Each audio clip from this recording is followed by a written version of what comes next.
অবশ্যই আইন বিচার ব্যবস্থার জয় হয়েছে।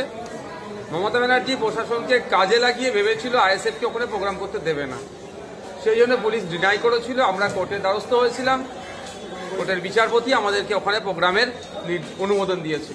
আমরা প্রথম দিন থেকেই বলে আসছিলাম ওখানে আমরা প্রোগ্রাম করব, আইন বিচার ব্যবস্থার প্রতি আমাদের ভরসা আছে। আজকেও বলছি অনুমোদন পেয়েছি এবং আমরা ওখানেই প্রোগ্রাম করছি। ৫,০০০ থেকে ১,০০০ হয়ে যাওয়া, এটা কি কোথাও সমস্যা হয়ে? দেখুন, সংখ্যাটা বড় কথা নয়, যে দম্ভ, যে অহংকার, সেটাকে আইনের মাধ্যমে চূর্ণ করতে পেরেছে, এটা হচ্ছে আমাদের কাছে বড় পাওনা। যেন একটা উত্তরাধিকারী সূত্রে ওই ভিক্টোরিয়া হাউসের সামনে ওনারা জায়গা পেয়েছিলেন। ওনারা যারা শাসক দল ছাড়া অন্য কাউকে করতে দেবে না, অন্য কাউকে করতে গেলে ডিস্টার্ব করবে। ঠিক আছে, সেই ক্ষমতা, সেই অহংকার, সেই দম্ভকে চূর্ণ করতে পেরেছি, এটা আমাদের জন্য বড় জিনিস। অবশ্যই সাথে বলে রাখি, বিচারপতি যে আমাদেরকে নির্দেশনা দিয়েছেন সেটাকে আমরা অক্ষরে অক্ষরে পালন করব। আমরা কোনো প্রকারই নির্দেশনার কোর্টের গাইডলাইনের বাইরে আমরা যাব না, বা সন্ধ্যার সময় প্রেস কনফারেন্স করে কোনো বিচারপতি সম্পর্কে কোনো মন্তব্য আমরা ওটা করতে যাব না। সত্যি আমাদের অবশ্যই ৫,০০০ যেটা আশা ছিল, সেক্ষেত্রে আমাদের সংখ্যা কমাতে হচ্ছে।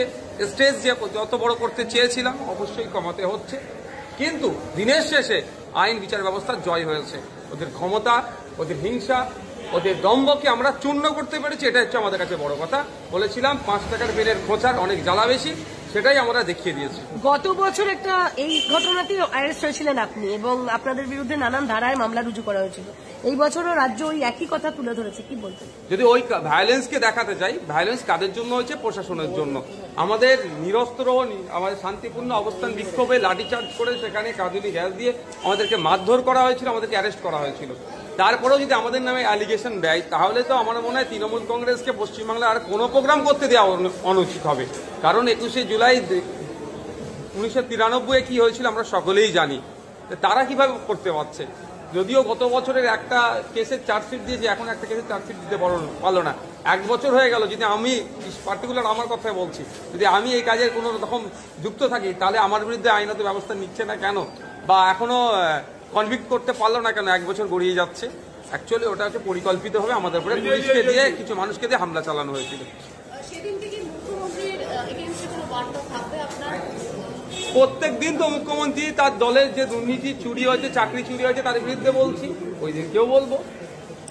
তবে একটা কথা আজকে বলতে চাই মুখ্যমন্ত্রীর উদ্দেশ্যে, আইএসএফকে যত ঘাটাবেন মুখ্যমন্ত্রী বা তৃণমূলের জন্য তত ক্ষতি হবে। গ্রামের গঞ্জের মানুষ দেখছে, তাদের অধিকারের হয়ে আইএসএফ কথা বলছে। এই অধিকারের কথা বলতে গেলেই আইএসএফকে বিভিন্নভাবে, প্রশাসনকে দিয়ে বিভিন্নভাবে আটকানোর চেষ্টা করা হচ্ছে। এটা জবাব গ্রামের মানুষই দেবে।